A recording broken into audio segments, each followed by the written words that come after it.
Amigos colecionadores, bem-vindos de volta. Eu sou o Mauro e esse é mais um episódio do MMCast, o primeiro podcast em língua portuguesa sobre colecionismo na cultura pop. E o tema de hoje já está tudo entregue aqui, ninguém, né, que em sã consciência vai falar que esse não é um episódio sobre De Volta para o Futuro, onde a gente vai falar sobre o primeiro filme, nesse primeiro momento. Já tem bastante coisa para falar, né, Helder? É o filme. É um dos melhores filmes de todos os tempos, né? Sem dúvida, sem dúvida. Os melhores. E olha que a gente foi modesto aqui, né? Vocês viram, né? A gente foi modesto. Você sabe que figuras do De Volta para o Futuro, né? Estátuas, bonecos, a coisa não para, né? É verdade. Felizmente a gente conseguiu trazer, sei lá, a melhor representação do filme. A gente queria, é claro, incluir Ele tá aqui... falando dessa aqui, né? Exatamente. Pô, mas essa aqui é bacana, essa aqui é bacana, hein?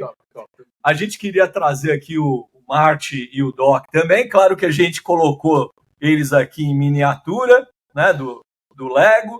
A gente queria, claro, em escala 1/6, certo? Mas que a gente falou assim, não, mas a gente vai ter o DeLorean para mostrar. Então... Ok, a gente ficou tranquilo. Mas é justamente isso, né? A gente mostrar que exatamente. A franquia, né? Na verdade, começou com um filme que Sim. não se chamava, né, parte 1, assim, exato. O Star Wars, o primeiro Star Wars.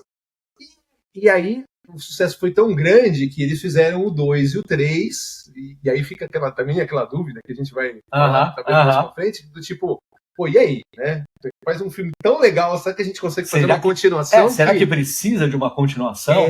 Será que precisa de uma continuação?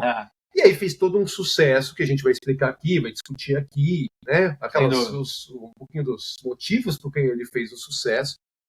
E aí, óbvio que depois a Universal falou, putz, vamos aproveitar, vamos seguir a linha do George Lucas, né? E vamos aproveitar e fazer, usar o franchise para parques temáticos, para livros, né? Tem até um livro que a gente vai falar dele. A gente vai falar dele também. E óbvio que colecionáveis. E aí, colecionáveis, a gente tá falando, óbvio, aqui a gente tem talvez o supra-sumo, uma coisa mais legal, já criada, chamada DeLorean, né? Hot Toys, escala 1/6. Exatamente. Tanto que o Marty McFly, né? Ele encaixa perfeitamente aqui. E é uma reprodução super fiel, né, do que a gente vê no filme. É claro que a gente estava numa discussão, eu e o Mauro, interessante aqui, quando a gente estava preparando esse programa, que é assim, pô, mas esse DeLorean já é o DeLorean que vem com o Mr. Fusion. Né? Pô, é o do 2. Ele falou, não tem problema, porque ele aparece no final do 1, então tá valendo. Então, a apresentação do Mr. Fusion, na verdade, foi no final do 1. Exatamente. Né? Então a gente falou, então tá valendo. Continua servindo. Não só coloca o Marty, mas coloca os dois, né? Sem dúvida. Você pode botar, inclusive tem a representação, o sexto, do Einstein. Do Einstein, né? Do cachorro. Do cachorro. Sim. Né? Sim. E aí, bom, só para mostrar, então, quer dizer, isso aqui a gente não viu, eu e o Helder, a gente também estava na discussão, né, Helder? Sim. Assim, a gente não viu nada igual isso aqui. Nada. Referente a De Volta para o Futuro, né? É lindo, gente. Porque... É embasbacante. É embasbacante você olhar os detalhes, o painel, o capacitor de fluxo, tá vendo? Ele aqui, eu acho que dá pra... Ele vai piscando igual do filme. Dá pra ver pelo Gente, assim, o painel inteiro acende, pneu de borracha, o retrovisor é retrovisor mesmo, com espelho, que você consegue enxergar a parte de trás. E aqueles detalhes maravilhosos que você tem no filme e que estão reproduzidos aqui fielmente, né? Então, para você fechar a asa aqui de gaivota, ó, você tem aquela alça, aquela tira que você consegue, evidentemente, abrir e fechar a porta. Então, são esses detalhes maravilhosos que compõem, né, esse colecionável aqui. Isso aqui a gente não vai conseguir mostrar, mas inclusive, lembra o reloginho? Sim. Que ele usa no primeiro para dar, né, que liga o alarme e ele tem que enfiar o pé no acelerador e tal. Então tem o reloginho aqui também. E você sabe que eu escutei uma entrevista do Bob Zemeckis, né, o diretor, o Robert Zemeckis, E ele falando, você falou do reloginho, falou dos 88 milhas por hora, sim, né? Sim. Tem uma história legal que na época do filme, né, existia uma lei estadual de trânsito, ou na verdade nem uma estadual, acho que era uma lei federal nos Estados Unidos, em que havia uma restrição de limites de velocidade. Então os mostradores dos veículos até 85 milhas por hora, que dá mais ou menos lá uns 144 km por hora. E eles inventaram da cabeça, o Robert Zemeckis inventou 88, mas por que 88? Porque na visão dele seria um número fácil das pessoas gravarem, 88, simplesmente. 88. Né? Só que aí, o DeLorean, ele vinha com o mostrador até 85. Então eles tiveram que trocar. Eles tiveram que trocar o painel para conseguir ajustar, né, a velocidade até mais, né, para atingir o valor pensado. Legal, né? Olha, tá vendo? Mais uma curiosidade, entre muitas que a gente vai falar. Sim. E aí, vamos lá. O Dedo, só pra gente terminar a questão de mostrar, então, justamente... Porra, mano, isso aqui é muito legal, mano. Ele tá querendo comprar, eu acho que ele vai levar, viu? Não, já tá vendido, graças a Deus. Já tá vendido, graças a Deus. Tá vendido. Mas isso é muito legal, cara. Então, aí o que acontece, né? Parte de fios, né? Você consegue, vai à base de baterias para você ligar toda a parte de LED. Sim. Então, os faróis, as lanternas, né, na parte de trás, painel, etc, né? Sim. As rodas, elas giram, né? Se você claro. Um pouquinho, você gira ela para um lado e para o outro. E a vantagem é que é o seguinte, esse daqui é do segundo filme, então foi lançado recentemente, você gira os pneus dele, como estão mostrados aqui justamente na ilustração, acende essa parte das rodas, né, que estão mostradas aqui, como se fossem os jatos dele da parte de baixo. Sim. Né, e você tem uma base, justamente para você colocar ele em cima com as hastes transparentes, e você simular como se estivesse de voo, tanto que ela não fica assim, retinha, ela fica meio inclinado, como está mostrando aqui. Então, perfeito. É uma peça lindíssima, uma masterpiece, uma coisa que, né, todo colecionador, muitos colecionadores estonteante. Agora eu falei embasbacante, agora é estonteante. É estonteante. Então, mas, não, quer dizer, acho que o Hot Toys fez toda essa maravilha aqui, mas como falei, foi para todas as franquias, foi para muitas outras franquias. Sim, né? Sim. Então você tem aqui principalmente a questão de Lego, e também é uma peça muito legal. Esse é legal, esse é bacana. Porque foi lançada há 1 ou 2 anos atrás, essa versão aqui, né? Essa daqui? Essa daqui é recente, né? Não, essa não, mano. Essa não. Isso daí eu comprei há pelo menos, essa tem uma história boa, eu comprei há pelo menos 10 anos. Então relançaram, porque tem uma versão tudo bem dessa que eu vi recentemente. Eles lançaram um DeLorean, mas não desse tamanho. Né? Não, aí também. Aí é mais masterpiece, mais como é isso. Essa versão, eu acho que ela tem mais de 10 anos. Sim. Porque, assim, não sei se dá pra ver. Mostra na caixa, mano. Aqui tem a questão da data dela. Deve ter. Né? Mas eu queria que você mostrasse o seguinte, ó. Tá vendo que tem um selinho aqui no canto, ó? Mostra pro pessoal, para quem tá vendo, tá? Tá escrito Kosuo, acho que é assim que se pronuncia, número 4. Sim. Esse Kosuo se tornou o que a Lego chama agora de Lego Ideas, que é um projeto colaborativo entre a Lego e os fãs de Lego. Então, sim. Os fãs de Lego, eles projetam mesmo peças que eles gostariam, né, que a Lego fabricasse. Sim. E isso foi criação de um colecionador, então. Um fã da franquia. Muito legal. Então, eles tiveram... Esse cara, ele propôs, né, então tá aqui, ó.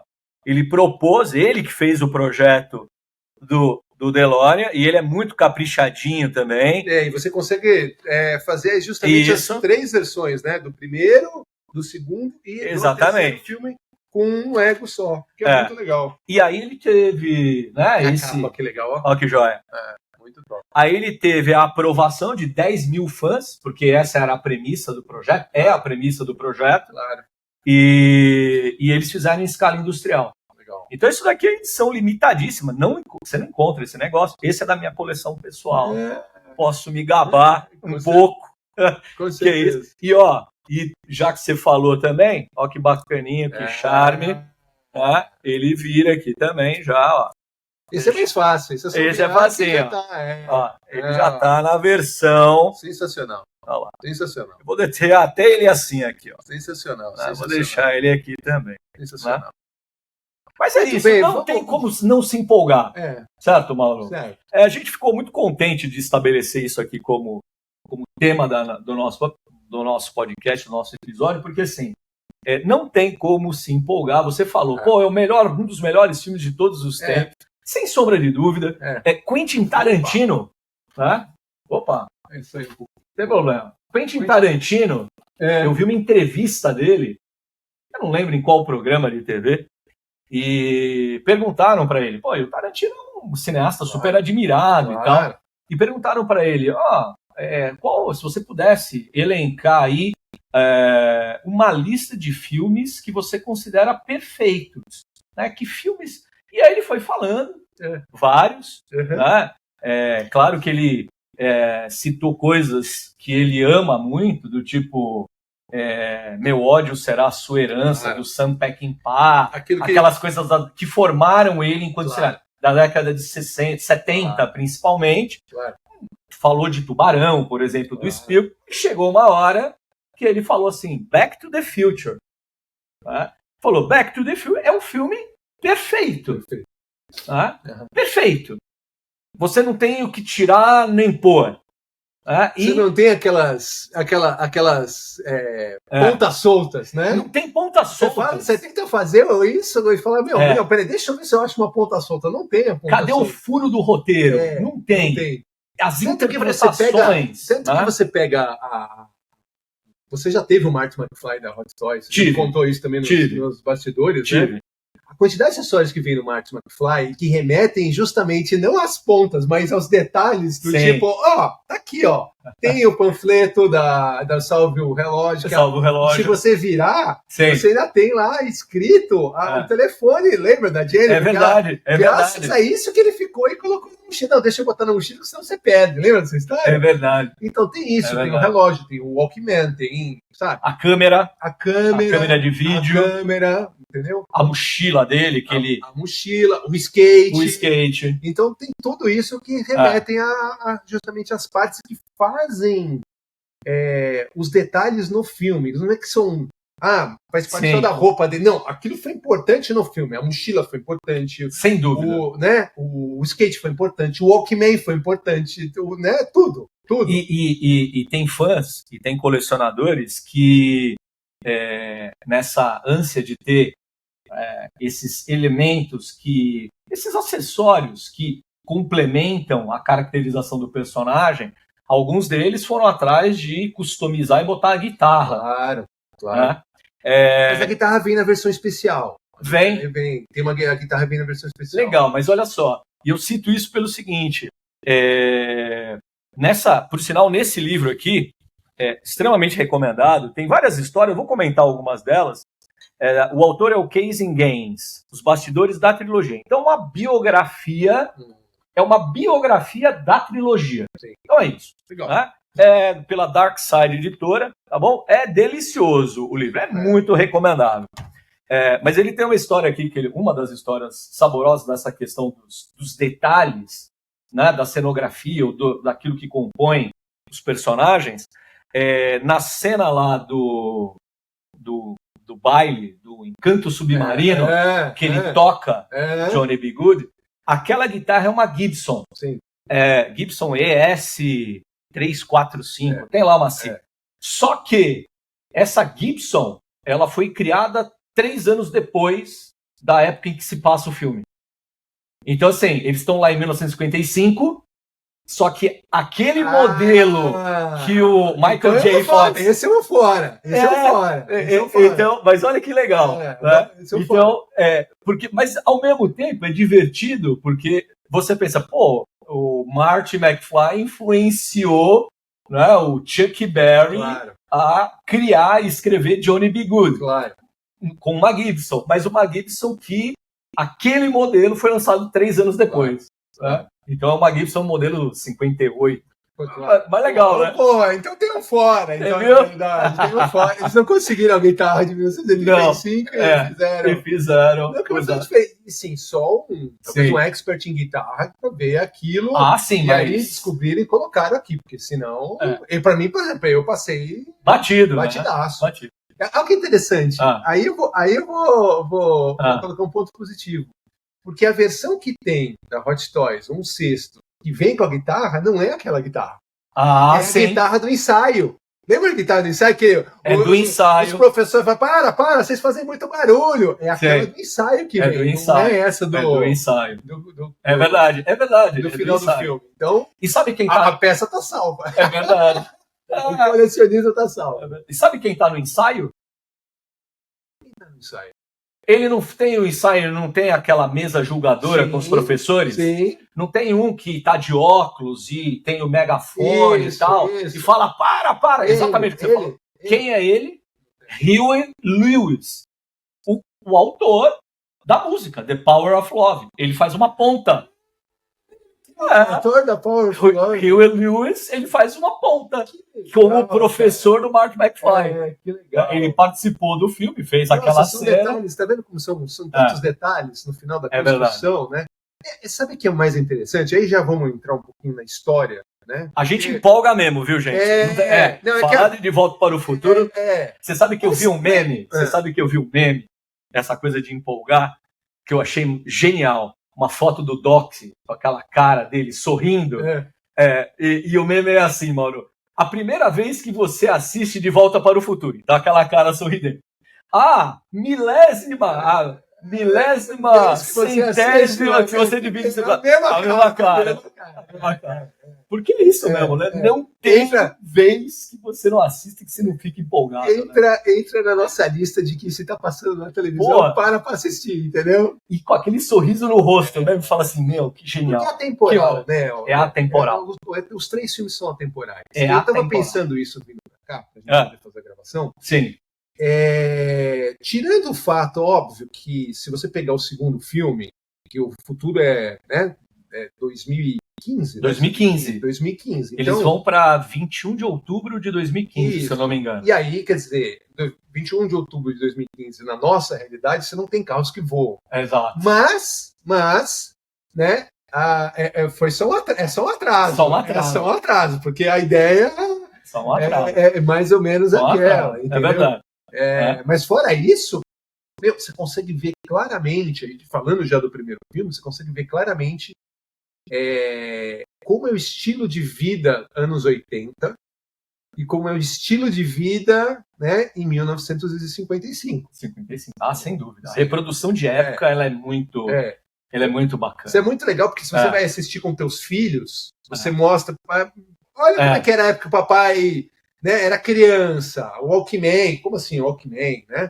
Não é que não tem lá videogame de cartucho, né? Sim, naquela época, na verdade, você não tinha nem Nintendo, você não tinha, era Atari, você tinha Atari. Era Atari, né?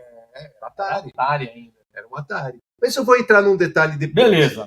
Aí, vamos pensar o seguinte, então, Robert Zemeckis, né? E Bob Gale, em 1980, tiveram... Aí a gente vai explicar por que isso aqui, né? Chegamos ao Lego, a essa brincadeira aqui, falando tanto sucesso, e que vende até hoje. Em 1980, os dois tinham um projeto de fazer um filme sobre viagem no tempo. Era máquina no tempo, sobre viagem no tempo. 5 anos antes do lançamento, porque De Volta ao Futuro foi lançado em 25 de dezembro de 1985. Beleza, isso aí. E aí, a gente entra em 4 anos que, pelo que a gente estudou, eles receberam mais ou menos mais de 40 nãos. Não, que isso? Não, esse roteiro? Não, que isso? E tudo mais. E o mais engraçado de tudo é que é o seguinte, lá para 1984, foi quando o Robert Zemeckis fez uma direção de um filme que chamava... Home in Cindy Stone, que é o Tudo por uma Esmeralda. que é com o Michael Douglas. Romance in the Stone. Não, eu acho que não era isso. Acho que é sim. É esse mesmo. É esse mesmo. É esse mesmo. Tudo por uma esmeralda. Que foi um grande sucesso. Né? Que o Michael Douglas faz tipo um aventureiro, né? Sim, eu lembro dele. É esse filme. Ele fez um. E fez pela Universal, né? E aí a Universal viu o talento dele e aí comprou a ideia, embora também anterior a isso, o Robert Zemeckis, ele tinha, o mentor dele era o Steven Spielberg. Steven Spielberg, sim. E nos anos 80, né, o que o George Lucas e o Steven Spielberg botavam a mão, sim, era ouro, virava ouro, certo? Sim. Até porque aí você já estava com a Industrial Light and Magic bombando. Né, bombando, o que abriu a mente Os efeitos do filme são pela Industrial Light and Magic. Sim, mas na verdade tudo que você tinha de efeito especial naquela época vinha da Industrial Light and Magic, era o top, e você abria inclusive a cabeça das pessoas, dos roteiristas, dos desenvolvedores, para falar, não, beleza, agora que eu tenho alguém que consegue fazer um efeito especial desse nível, eu consigo abrir e falar, não, vamos fazer um filme sobre isso. E que propiciou, inclusive, De Volta para o Futuro. Sim. Né? Cabe lembrar que o Spielberg, ele é produtor do filme. Sim. Que também ajudou no trânsito com a Universal. Sim, é exatamente esse o ponto. E aí a Universal, ok, né? Steven Spielberg, ele foi bem na parte de direção, ok, vamos comprar a ideia. Né? Isso aí. E aí começou, então, a parte justamente de filmagem. E a gente, se a gente olhar a questão um pouquinho dos números, né? Cara, custou 19 milhões de dólares, né? Hoje você lembra dos números? Se você parar para pensar nos números de hoje, né? Indiana Jones, é absurdo. 400 milhões de dólares em novo Indiana Jones, né? Tem um exemplo recente, Godzilla, não sei se você viu, Godzilla Minus One. Não, novo. Eu quero ver. É maravilhoso, vale muito a pena assistir, mas por que eu estou citando ele? Porque muito se promoveu aí do custo do filme. Exatamente o que você está falando. Hoje, ele custou 15 milhões. 15 milhões de dólares e entregou, é claro, uma história maravilhosa e com efeitos especiais, Mauro, vale a pena assistir. Eu vou ver. Que impressionam muito. Sim. Mas, assim, 15 milhões. Então, assim, nossa, um orçamento... Hoje, nossa, mas é pequeno, é um orçamento... Novela das 8, eu acho que gasta mais do que isso, né? É isso orçamento mesmo, do Big Brother, talvez. Muito bem. E aí, e tem um detalhe interessante, e aí se você quiser comentar sobre isso, né, você estava até falando lá porque a escolha do Marty, por ser o Michael J. Fox, não foi a início. Não. Foi dele. Não. Né? Você teve um outro ator, como é que chama? Que é o Eric Stoltz. Isso. O Eric Stoltz. O Eric Stoltz foi contratado. O Eric Stoltz, ele, assim... Ele tinha, visualmente ele era ok, mas... Ele era ok. Mas ele não era a primeira escolha. O Bob queria justamente É que, na verdade, o que pegou... E isso é falado bastante aqui, ó, na história na história da trilogia. O Eric Stoltz é um excelente ator. Sim. Ele gravou, sei lá, metade do filme estava gravado. Só que o que acabou acontecendo? A gente não pode esquecer que De Volta para o Futuro é um filme de aventura, de viagem no tempo, um certo drama, mas é uma comédia. Né? Então, ele tem um apelo de comédia. E o Robert Zemeckis falava isso.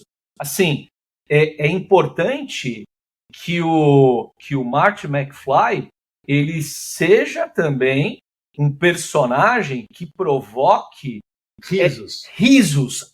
Não aquela coisa escrachada, mas os trejeitos dele. O riso inteligente. O riso inteligente. Aquilo que te mostra um sorriso nos lábios, assim, meio que constante. E durante as filmagens... E tem aquelas caras dele, né? Do tipo, putz, é meu pai, cara. Do tipo, né? Por exemplo... A maneira dele dormir. A maneira dele dormir... Por exemplo, tem aquela cena que ele sofre o acidente lá e conhece a mãe jovem. Sim.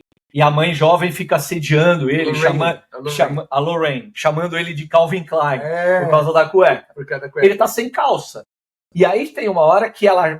meus pais chegaram... Ela joga a calça para ele veste o Michael J. Fox, no caso já, e cai.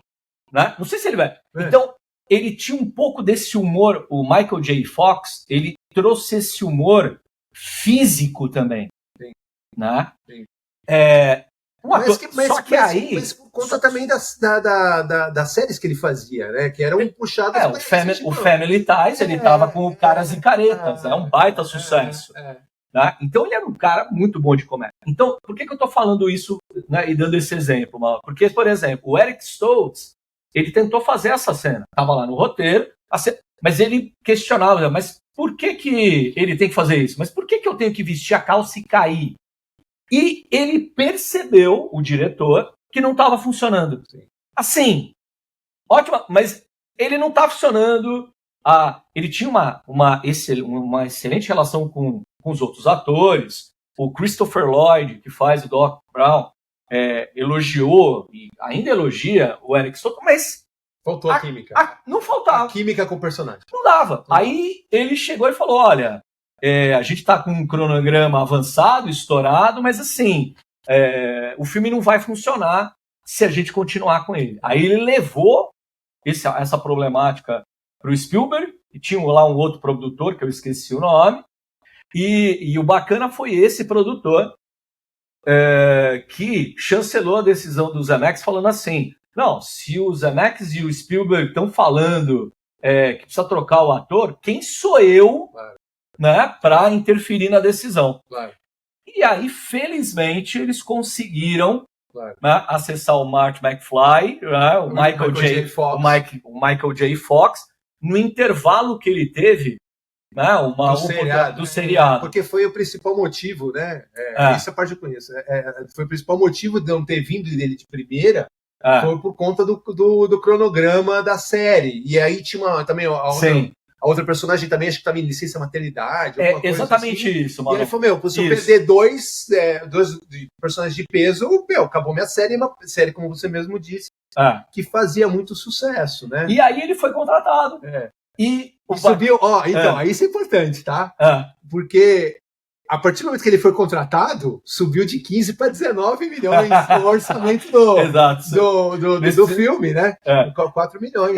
Tem uma história que fala no livro que assim, a equipe falava que era um filme que não acabava.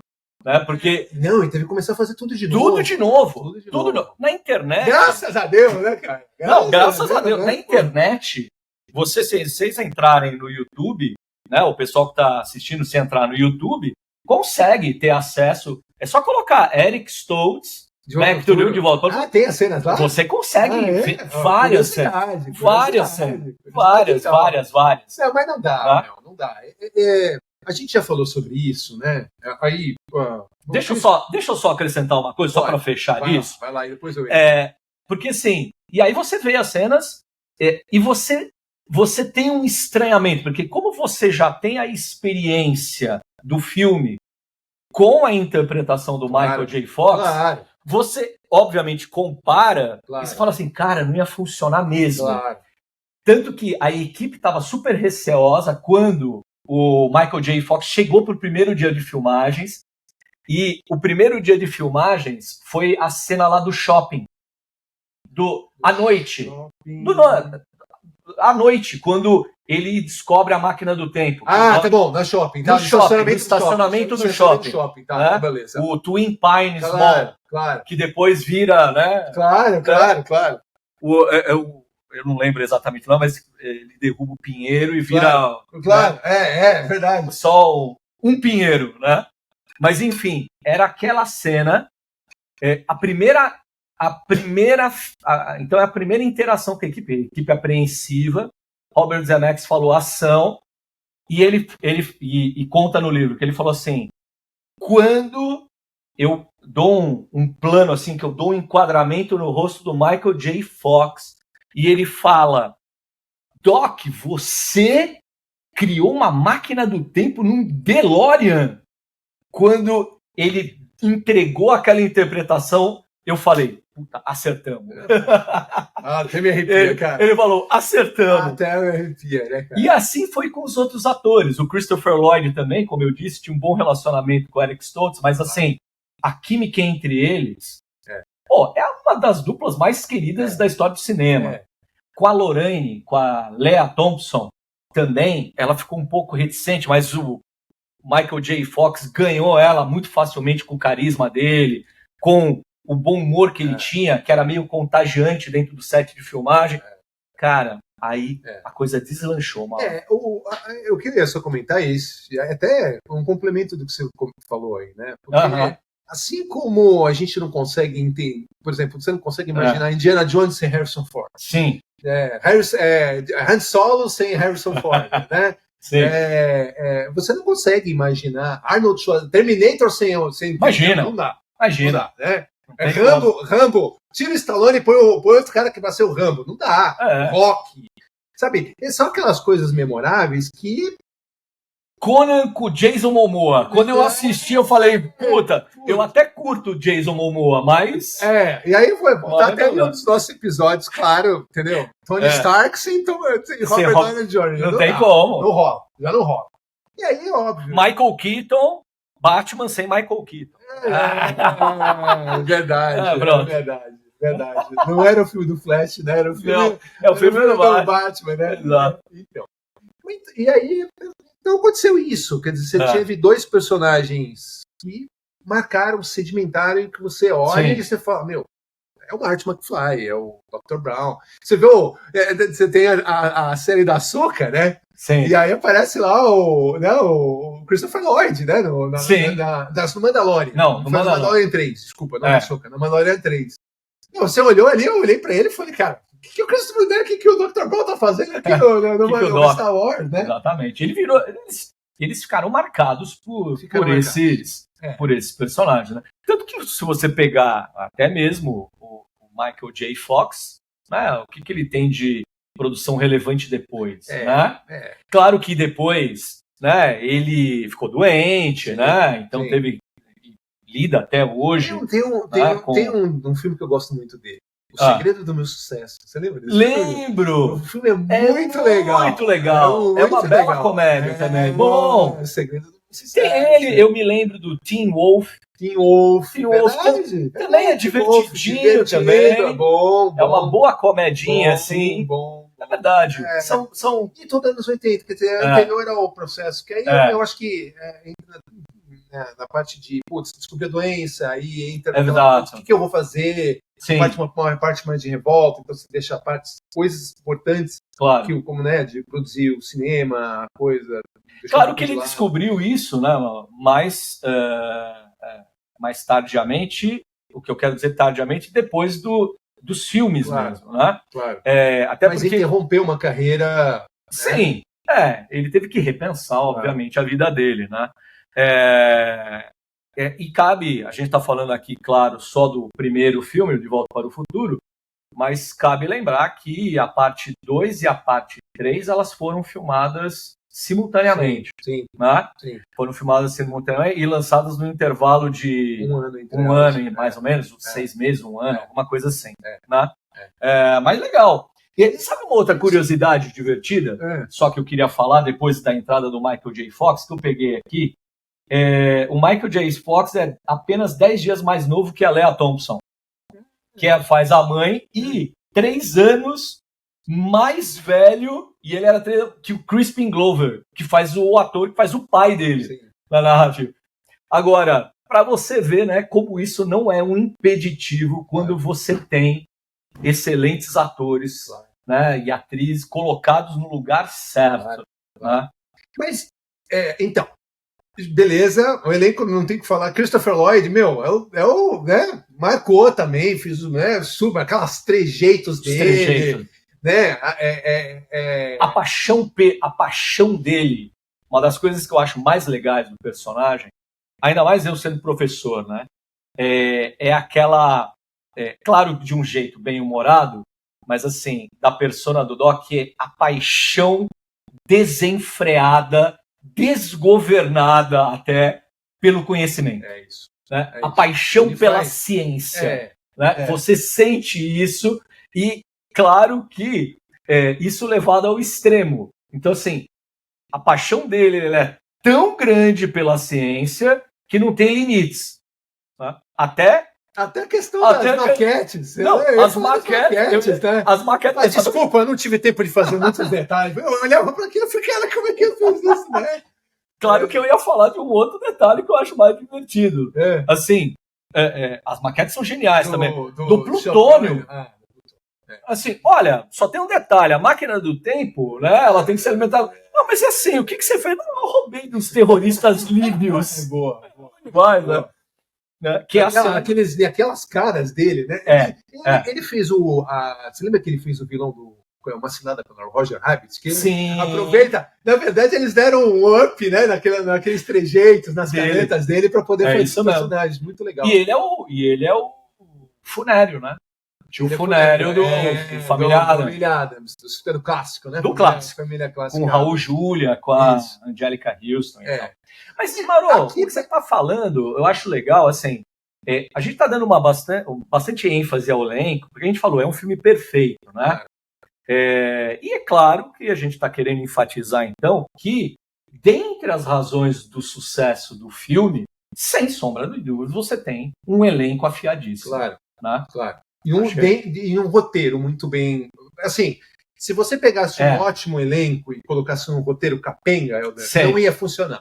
Sem dúvida. Da mesma forma como a gente viu, né, no exemplo do Michael J. Fox, né, a vinda dele, depois da troca, que se você tem um super roteiro, mas você não tem os próprios personagens legais, né, os atores para fazer aquele personagem, também não funciona. E o terceiro ingrediente, cara, é isso aqui, né? Isso aqui é maravilhoso. Fala, cara, você podia fazer uma bola. Né? Você lembra de ter um outro filme chamado A Máquina do Tempo? Você lembra de um filme chamado? Também é muito legal e tudo mais, mas nada assim, né? E aí o que você comentou, do tipo, Doc, você fez uma Máquina do Tempo num DeLorean, cara. Aí ele olha, cara, e fala assim, lógico, cara. Você vai viajar no tempo, vamos viajar com estilo. Né? Então, quer dizer, isso, e aí o DeLorean marcou. Porque, você imagina, hoje o DeLorean é uma marca super valorizada por conta do filme. Porque ele não era nada, né? Quer dizer, o veículo DeLorean na época... Claro! Podia ser um Corvette, podia ser, sabe, qualquer outra... Dizem até que foram mais ou menos 9 mil unidades fabricadas só. Do DeLorean. Do DeLorean, que hoje tem umas 6 mil, assim, pelo mundo, né? Valendo alguns milhões de dólares. Né? Exatamente. Assim. Tem um colecionador colecionador não, é um que faz um cosplay do Marty, que ele tem um DeLorean. Ele tem um DeLorean. Ele faz isso com trabalho aqui em São Paulo. Olha que demais. Você sabe que o Robert Zemeckis, em um dos tratamentos do roteiro, tá aqui também, gente, ó, a história tá aqui, né? Em um dos tratamentos do roteiro, eles cogitaram fazer a máquina do tempo, sabe com o quê? A máquina do tempo ser uma geladeira. Não ia ter o mesmo... Imagina! E aí o mais legal, o Robert Zemeckis, palavras dele, ele falou assim, e aí a gente ficou bastante preocupado, eu e o Bob Gale, né, o outro colega que escreveu, o produtor também, a gente ficou preocupado porque a gente pensou assim, porra, mas as crianças vão ficar empolgadas, né, e vão querer entrar na geladeira, pensou? Vão querer... Vai ter problema. Não, a gente tem que inovar. Né? Lembra algumas coisas, né? Carro sempre foi uma das máquinas da economia americana. Sem dúvida. E uma fonte de paixão, seja para dirigir, seja para ser e tudo mais. Sim. Então, fez todo o sentido do mundo você pegar um carro para transformar um carro numa máquina do tempo. Perfeito. Né? E até para a questão de criança, aquilo que a gente já conversou. O que normalmente, especialmente menino, né? O que menino gosta? Robô, dinossauro e carrinho. Sim. Então, você fala, óbvio que naquela época ainda estava se desenvolvendo. Lembra Star Wars? Você teve Star Wars, já tinha o Star Wars o primeiro, né? 77, né? 77. E aí, inclusive, o Império Contra-Ataque e o Retorno de Jedi foram dois dos maiores bilheterias da década de 80. Então, ali o George Lucas já entrou com a questão de franchise, de vender e tudo mais. E aí, óbvio, né? Super amigo de Steven Spielberg, então, quer dizer, tinha todo já uma ideia de que isso aqui ia acabar vendendo, como vende até hoje, aqui, ó, tá aqui na nossa frente. E sabe o que eu acho também, complementando o que você está falando, eu acho também que faz uma diferença, é aquilo que, sempre quando você lida com universos fantásticos ou histórias que fogem do senso comum. O roteiro de uma história, a narrativa de uma história, ele precisa garantir a veracidade dentro da proposta da história. Né? Tecnicamente, eles gostam de usar o termo a suspensão da descrença. Né? Então, assim... Não fazer a ponta solta que a gente estava conversando, né? Para não ter a ponta solta. É aquela lógica interna da história. Então, assim, pega, sei lá, um paralelo. Exterminador do Futuro. Né? Viagem no tempo. Você lida com viagem no tempo também. Pô, como é que é a viagem no tempo? A viagem no tempo, ela acontece sem a capacidade de você transportar que não seja matéria orgânica e tal. Então, o que eu quero dizer assim, existe uma lógica interna e é importante para quem está assistindo a suspensão da descrença, ou seja, de você falar que dentro da proposta isso é coerente. Por que eu estou citando isso? Porque eles fazem isso muito habilmente no De Volta para o Futuro quando propõem o DeLorean e dentro desses motivos que também você falou, né? Porra, o DeLorean é com estilo, mas a justificativa, olha, eu consegui criar, né, e tive o insight de qual era a chave para a viagem do tempo, que é o capacitor de fluxo. E aí eles dão o nome, não, o capacitor de fluxo é o que permite a viagem no tempo. Olha, mas isso tem que ser deslocado dentro de uma velocidade e tal. Então, você compra a ideia. No final das contas é isso. E você não questiona, fala, não, imagina, isso não é possível. Dentro da proposta você fala, cara, que demais poder viajar no tempo, né, desse jeito. Né? E até mesmo, né, com o Mr. Fusion aqui, pô, é incrível no finalzinho, né, do filme, quando o Doc chega, né, todo espalhafatoso também, do futuro, fala, Marty, você precisa vir comigo, precisamos resolver um problema com você. Né? Nossa, mas o que você está fazendo? Aí ele abre o Mr. Fusion aqui, ele está lacradinho, não vou abrir.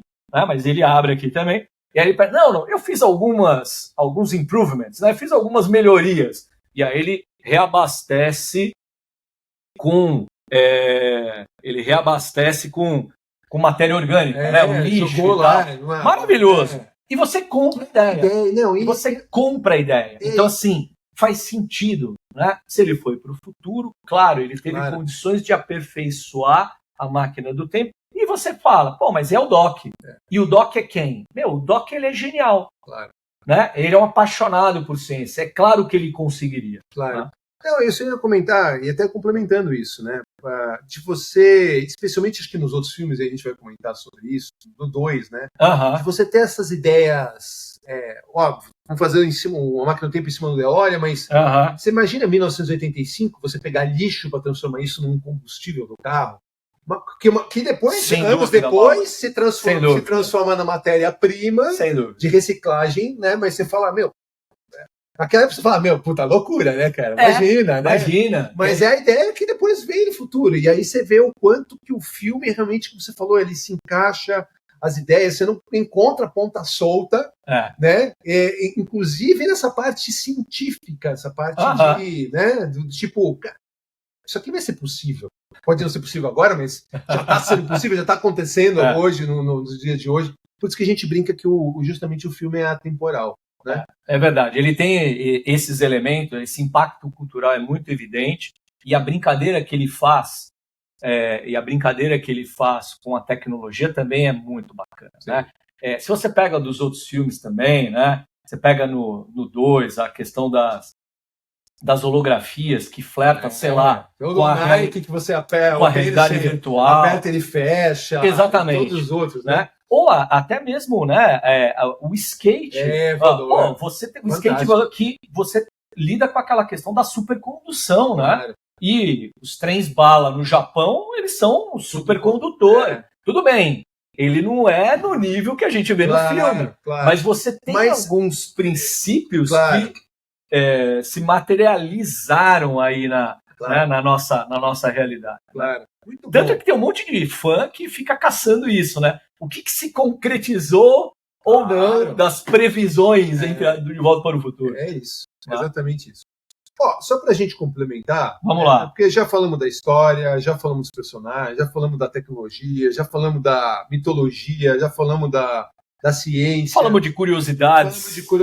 Tem uma curiosidade interessante aqui que é muito legal, que também, né? Você falou você falou do criador, né, da música do principal do filme, The Powerful Love, que já mata... Huey Lewis. Isso. Quer dizer, também, logo no começo do filme, a primeira cena ali da guitarra dele tocando, estourando tudo, toca todos os cucos ali ao mesmo tempo, e ele sai, e já entra uma música muito legal, que marcou, que você escuta Powerful Love, quem assistiu o filme, eu acho que a grande maioria assistiu o filme, cara, a música tá lá. Vem do Powerful Love. É a música do De Volta para o Futuro. É a música do De Volta para o Futuro. E também tem uma outra questão que também é muito legal, que é o seguinte, existe a música, mas existe aquela... Não é a trilha sonora, o som do De Volta para o Futuro. Os efeitos sonoros. Não é o efeito sonoro, é aquela musiquinha que é do De Volta para o Futuro. Que não é uma música que depois foi para o rádio. Que é do Alan Silvestre mesmo. Exatamente, que é do Alan Silvestre. A trilha instrumental, né? A trilha instrumental, isso. A trilha instrumental. A trilha instrumental. O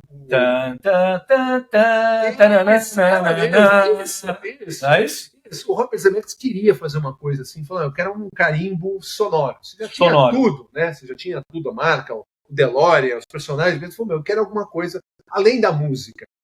E aí ele chamou o Alan Silvestre hoje, né?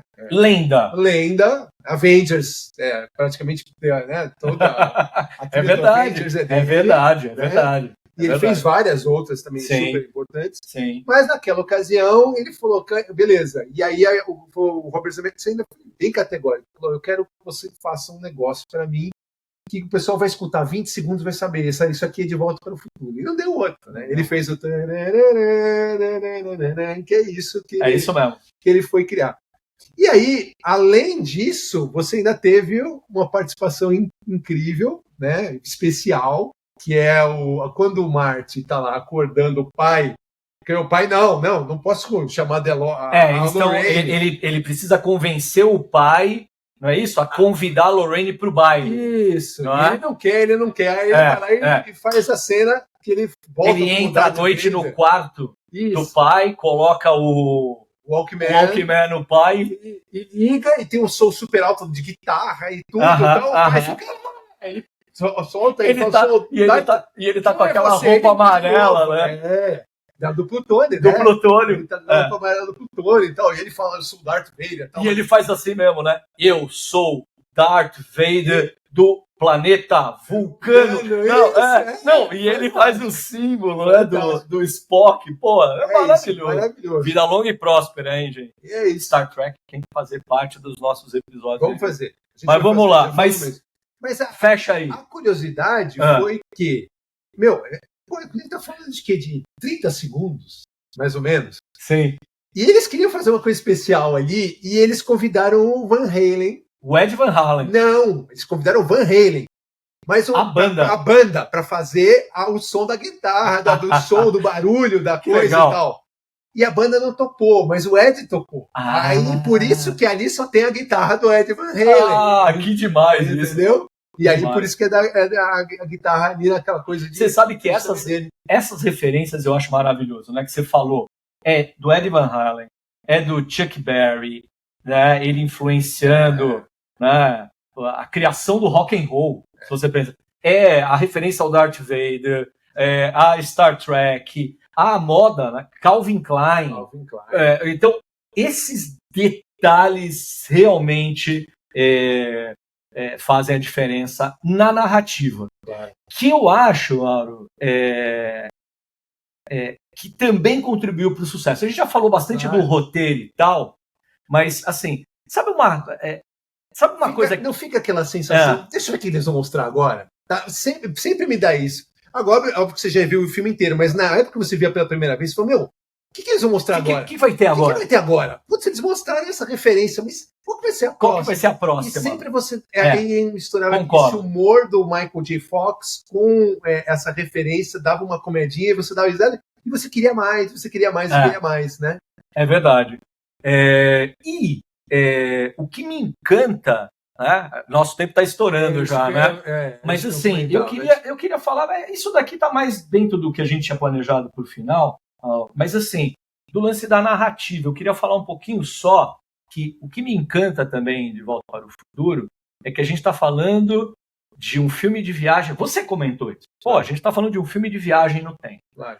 E ao longo... classificado como assim, uma ficção científica. Ele não é comédia, ele não é aventura. Então... Ele tá como se você pegar ali, efetivamente, tá filme de ficção científica. Por quê? Porque tudo é baseado no quê? Na volta no tempo. Na volta no tempo. Então, né? Se você entra para a parte de ciências, que não existe, que é ficção científica. Ok. Então, vamos pensar nessa linha, né?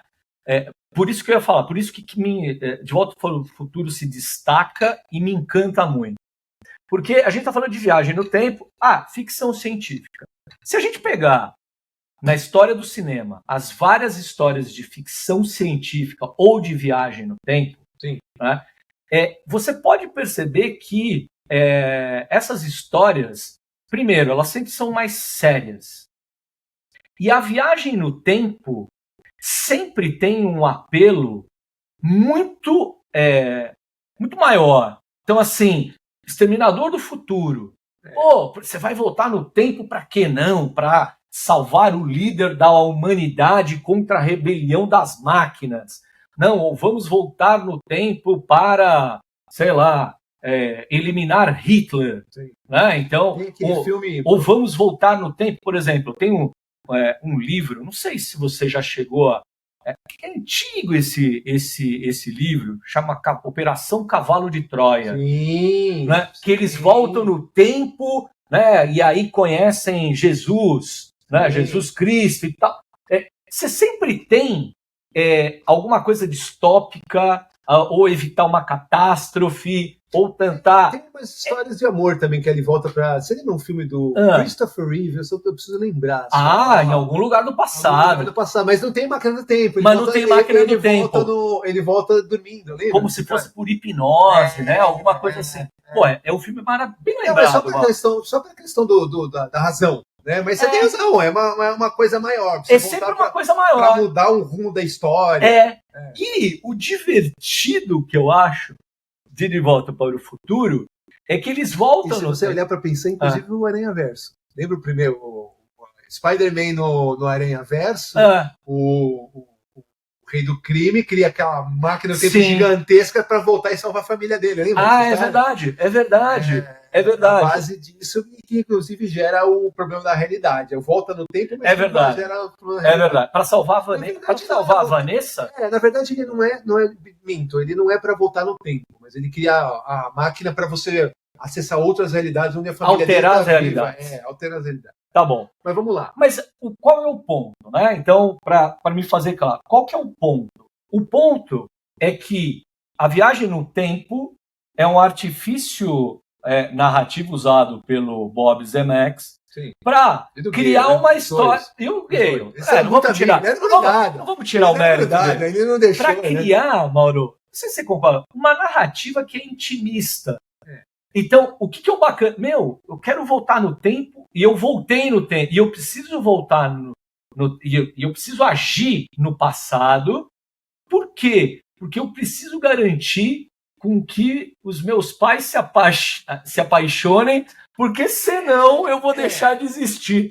Né? Então, o que eu quero dizer assim, tem toda essa parte fantasiosa, mas por que funciona? Porque você tem uma história que aproxima, eu acho que isso que é legal, aproxima o público da história. Você se coloca no lugar, né? Você fala assim, cara... É que ele volta por engano, né? Tudo bem, né? Diferentemente, talvez, dos outros que tenham volta por uma razão, ele volta por engano. Por engano, e aí ele já faz a besteira, já interfere na história do encontro dos pais. E isso é muito legal, né? Porque você se coloca, né? Você se projeta e fala assim, porra, e se eu pudesse observar meus pais se apaixonando? O encontro deles, de como é que foi, né? E isso é muito encantador mesmo, porque você fala, cara, que história legal, né? Porque tudo acontece porque ele está indo atrás lá do direito dele de, sei lá, existir. Você sabe que eu tenho um exercício, né? Que eu fiz, inclusive, primeiro eu fiz comigo, depois que eu me casei, né? Na verdade, eu comecei a namorar minha esposa, né? Eu fiz um exercício com ela e até faço com você, né? Que é o seguinte, na verdade não tem a ver com a máquina do tempo em si, mas se você pudesse voltar 3 dias no tempo, quando que você voltaria? E para fazer o quê? Entendeu? É um exercício bastante interessante. É louco isso. E provavelmente, eu não vou responder diretamente agora, porque a pergunta é muito boa. Mas a gente vai deixar a prova de volta para o 2. Mas o que você pensar. Mas eu vou antecipar. Provavelmente, né? Provavelmente eu voltaria no tempo para conseguir, de alguma forma, restabelecer contato com aquelas pessoas que eu amo, que talvez não estejam aqui, com as quais a gente tem algum tipo de afeto. Então, assim... Isso é a primeira, eu acho. Foi o meu caso também. Provavelmente. Então, assim, e é engraçado com cuidado de não interferir no tempo. Exatamente. Né? Cuidado de não interferir no tempo. Porque esse é um apelo universal, Mauro. Porque, assim, De Volta para o Futuro fala de relações familiares, fala de afeto. Avengers Endgame. Endgame, cara. Total. O final, Avengers Endgame o final é só por conta da volta no tempo. Mas o que é uma... E aí, olha só, o Tony Stark fala uma coisa maravilhosa para Pepper. Tudo bem que a gente... Né, você citou, me lembrei disso também. Ele fala assim, eu vou me arrepender profundamente de não ter agido sabendo que eu posso. Né? E o que ele estava pensando? Ele estava pensando, na verdade, nas pessoas. Sim. Nas pessoas que desapareceram do mundo. Que coisa mais altruísta do que isso? É verdade. Né? É assim. Do egoísmo do primeiro filme. Porra, mas vamos falar isso, a gente fala de outra coisa. Mas veja, Mauro, então o bacana é que, mesmo sendo um filme divertidíssimo, leve, aquilo que a gente estava falando, você assiste sempre com um sorrisão estampado. Ele discute essas coisas, tenso, né? Especialmente se você pegar o primeiro filme ali, reloginho, o raio, peraí, cara. Tem que cair naquele momento. Tem que cair naquele momento e soltou o negócio ali. Aquilo é tenso. Mas você tá falando disso, né? É empolgante. A primeira vez você fica tenso, a segunda vez você fica empolgado. Porque você sabe que dá certo, mas ao mesmo tempo, mas ainda assim você torce. Mas ainda você torce. Mas eu tô falando, Mauro, então, só fechando aqui, então eu tô falando que esses elementos são legais, né? Claro. Porque você tem a questão do Marty se encontrar também, né? A autoafirmação dele, né? Porque ele é um jovem, adolescente.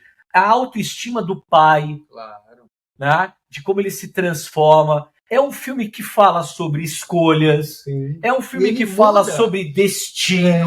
Será que você pode interferir no seu destino? E ele melhora, né? O Marty, ele desenvolve. Lembra do final que ele pega a picape? E aí ele tem o cara, né? Tá o cara do lado ali, lembra? Sim, que é o que interfere na mão dele. Na mão dele não poder mais tocar. Nossa, ele sofreu um acidente. Isso no terceiro filme. É no terceiro filme. No final do terceiro filme. É verdade. Que ele sofreria o acidente de carro porque ele não pode ser chamado de covarde. E aí a trilogia brinca com isso. Até o final. Né? E ele aprende. Então eu acho que isso que faz também o filme ser tão atemporal também. Você usou o termo atemporal.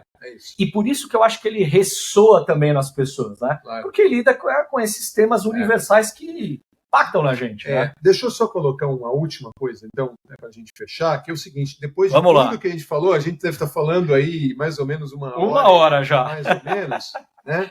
Mas tudo isso contribuiu para um filme que custou 19 milhões para fazer 388 milhões. Caramba! Então não é 10 vezes, é 10 vezes 2, entendeu? E assim, eu tô falando na época, isso óbvio, eu tô falando só de bilheteria de cinema. Sim. Óbvio, né? Vem toda a questão de assistir em casa, né? Fita VHS, DVD, Blu-ray, todo mundo fica lançando ainda outros produtos. Sim. E ele se tornou também uma das 10 maiores bilheterias dos anos 80. Junto com ET, junto com Batman 89, junto com as Star Wars, junto com os 2 Indiana Jones, né? E aí é o que eu comentei com você, quer dizer, onde Spielberg e o George Lucas começavam a colocar o dedo e a questão da Industrial Light and Magic, cara, começou a virar ouro. Né? Começou a virar ouro. E aí abriu as portas para você desenvolver e falou, cara, vamos fazer mais 2, né? E você sabe... Na verdade, mais um, que aí ficou tão longo que eles dividiram em 2. E você sabe que o Robert Zemeckis, no livro também, só lê o livro, tá? Você viu que vai ter um monte de gente curiosa para ler o livro. Mostra de novo, só para aqui, ó. Faz a propaganda. Tá? Isso você encontra aqui ou não, gente... é da Dark Side Editora. Tá? Facinho. Editora nacional. Top. Tá? Dá para achar.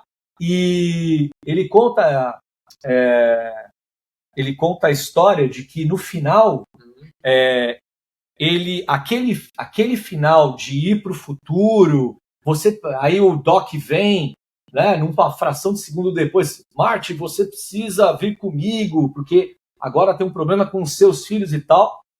Ele escreveu isso não pensando numa continuação. É isso que eu ia comentar. Não era só para mostrar que o bichinho voava agora dentro do futuro. E para mostrar que agora, segundo o Robert Zemeckis, o Marty, ele tinha encaminhado o futuro dele, então ele tinha resolvido o passado, né? Ele tinha resolvido o passado, até mesmo da própria família, e que agora ele poderia olhar para o futuro. E por isso que ele criou aquela cena. Claro que isso depois deu abertura para eles desenvolverem o argumento, a história, né, do 2 e do 3. Sim, né, mas é isso que eu ia comentar. Também a última das últimas. A última das últimas. Porque é um filme que não tinha parte 1, né, que depois virou a parte 2. Sim. E que é 100% possível de você tratar ele só como um filme, não ter continuação. Sim. É óbvio que a continuação foi muito bem feita e junta e faz uma trilogia, né? Mas não fala assim, não, pô, é muito. Os outros filmes são muito inferiores ou são superiores, não tem nada a ver. Se trata como 3 filmes que viraram um filme só, mas o primeiro ele era um filme só. Mas se eu tivesse que escolher. Você escolheu primeiro. Com certeza. Se eu tiver. Vamos, porque foi ótimo. Foi ótimo. Mas a gente já estourou nosso tempo, então precisamos encerrar. E como De Volta para o Futuro dá pano para manga para discutir, a gente ficaria aqui, né, claro, muito mais. Claro. Eu vou lançar aqui um desafio para quem está assistindo a gente, que é o seguinte. Um desafio que é o seguinte.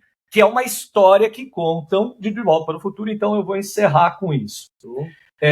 Dizem que no final de Volta para o Futuro, quando ele precisa voltar lá no tempo, lá na cena do relógio, do raio e tudo mais. Eu não sei se você se recorda que o Doc vira para o Marty, ele olha para o relógio dele e fala, Marty, você tem tantos minutos e não sei o quê para chegar lá no ponto e vir até aqui para cair o raio. Sim. Eu não sei, eu não lembro exatamente o tanto. 7 minutos e não sei quantos segundos. Ele dá um número. Tá no filme. Dizem que se você, a partir daquele momento, cronometrar, é exatamente o tempo que o raio vem e entra no capacitor de fluxo e leva o Marty de volta. Sim, é isso. Mas assim, se você não sabia, vai lá, olha lá, cronometra para você ver o preciosismo do Zemeckis em fazer esse tipo de coisa. Muito bom. Helder, tá ótimo, mas como que a gente te encontra nas redes sociais? @TheOneCollector lá no Instagram, só entrar e lá tem muito conteúdo bacana. Já teve conteúdo de Volta para o Futuro, tá bom? Tá? Mas é isso, pessoal. Maravilha. Valeu. Pessoal, no meu caso, vocês me encontram aqui na MBM, né? Esse aqui já está vendido, mas tem outros que estão chegando, tá bom?